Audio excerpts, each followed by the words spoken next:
Madame, monsieur, avant toute chose, je souhaiterais féliciter chaque membre du personnel travaillant ici.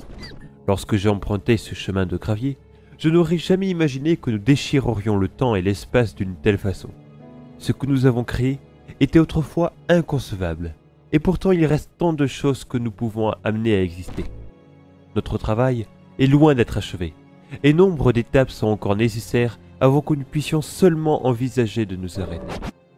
Au cours de nos expérimentations, nous avons découvert d'innombrables façons de détruire cet univers, et beaucoup d'autres pour en contenir les fragments.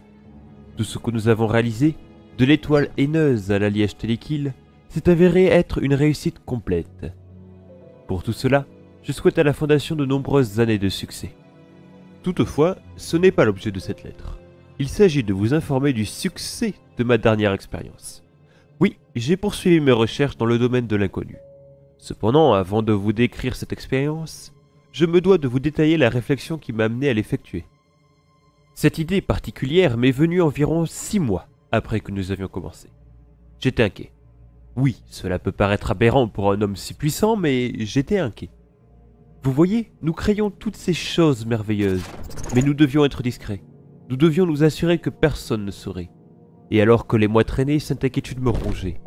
C'est toujours suspect quand vous disparaissez subitement et réapparaissez plusieurs mois plus tard à la tête d'une énorme entreprise. Chaque fois que j'entendais une rumeur disant que tel SCP avait été créé par l'homme, je sentais un frisson tout le long de mon dos. Je faisais les 100 pas dans mon laboratoire en réfléchissant à la meilleure façon de couvrir mes traces. Je ne voulais pas être puni pour avoir fait avancer la connaissance humaine. Je voulais garder une prise ferme sur tout cela jusqu'à ma mort, comme tous les autres. Nous travaillons ensemble. Nous nous sommes arrangés pour que certaines des entités soient trouvées, et avons écrit des rapports pour les autres. Mais ce n'était pas assez. Je devais trouver un moyen de m'assurer que personne ne me trouverait jamais, ou personne autour de moi. Et j'ai trouvé cette idée incroyable. Et si je pouvais officiellement disparaître? Je sais, cela sonne comme si je voulais mettre fin à mes jours, mais je n'en ai jamais eu l'intention. Je prévoyais de m'effacer de tous les documents officiels, comme si je n'avais jamais existé. La meilleure façon de couvrir mes traces était de les détruire complètement. Cela m'a pris plusieurs mois de travail acharné, mais j'ai fini. J'avais trouvé un moyen de faire disparaître toute trace de mon existence. C'était dangereux, je ne mentirai pas. J'ai construit une cage de Faraday autour de mon laboratoire en raison de la nature potentiellement instable de mon expérience.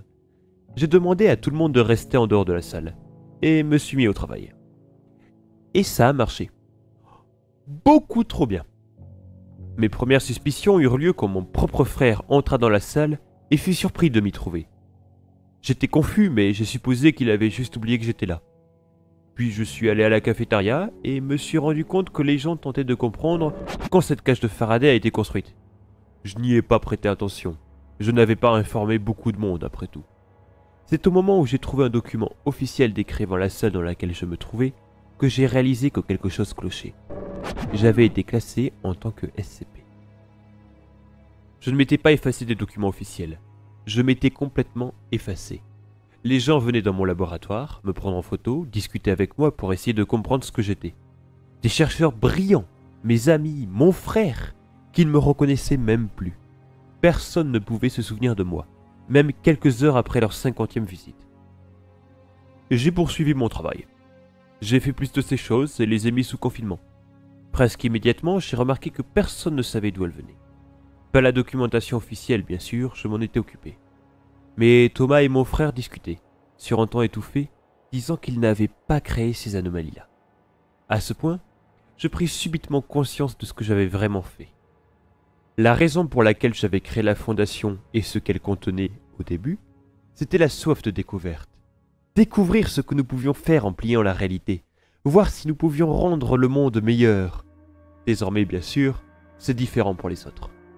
Certains servent uniquement leurs intérêts personnels, d'autres poursuivent toujours cette sensation de découverte que nous avions au début, à chercher toujours à créer l'impossible. Toutefois, cela n'explique toujours pas ma réflexion. En fait, après avoir fait plier les lois de la physique tant de fois, je me suis lassé de jouer à Dieu. Maintenant, je veux le devenir. J'arrive à manipuler la réalité en coulisses. Je me suis classifié en tant que quêteur, pour voir comment vous réagiriez à l'idée d'une chose potentiellement capable de détruire le monde, mais échappant à tout souvenir. Je me suis édité dans le document décrivant comment tout a commencé, mais vous ne vous souviendrez pas de mon nom. J'ai dit à tout le monde que je n'étais pas un cercle, et que c'était la seule chose dont vous étiez capable de vous souvenir à mon sujet. Bien que le nombre de SCP que j'ai créés soit faible, le nombre d'idées que j'ai eues est phénoménal. J'ai commencé à manipuler les gens également. J'ai discuté avec des chercheurs haut placés que j'avais fait venir dans ma pièce sur ce qu'ils pouvaient faire avec les SCP. Comment ils pouvaient vénérer les machines, faire de l'art, en tirer profit, ou juste les détruire.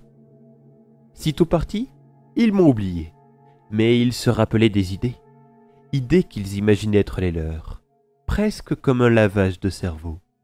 Cela ne me donnait que plus de puissance que je convoitais depuis le début de la Fondation.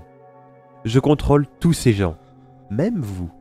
Voyez-vous, après avoir lu cette lettre, vous courrez prévenir quelqu'un. Mais sur le chemin, vous laisserez tomber la lettre et oublierez où vous étiez en train de vous précipiter. Vous êtes peut-être la première personne à lire ces lignes, ou bien la 100e, c'est sans importance. Après cela, vous retournerez n'être qu'un pitoyable pion, créé dans le seul but de tester mon contrôle. Tout ce que la Fondation ou n'importe quel autre groupe a fait, a été voulu par moi et moi seul. Parfois j'ai des idées et je préviens d'autres chercheurs. Parfois, je les crée et les place en confinement. J'organise des brèches pour tester la puissance de mes créations. Chaque idée, chaque pensée que vous ayez jamais eue dans votre méprisable vie inutile, mais soit connue, soit vient de moi et moi seul. Je sais que vous me considérez comme immoral, injuste ou pervers. Je sais que vous croyez qu'il s'agit d'un abus de pouvoir révoltant, insupportable.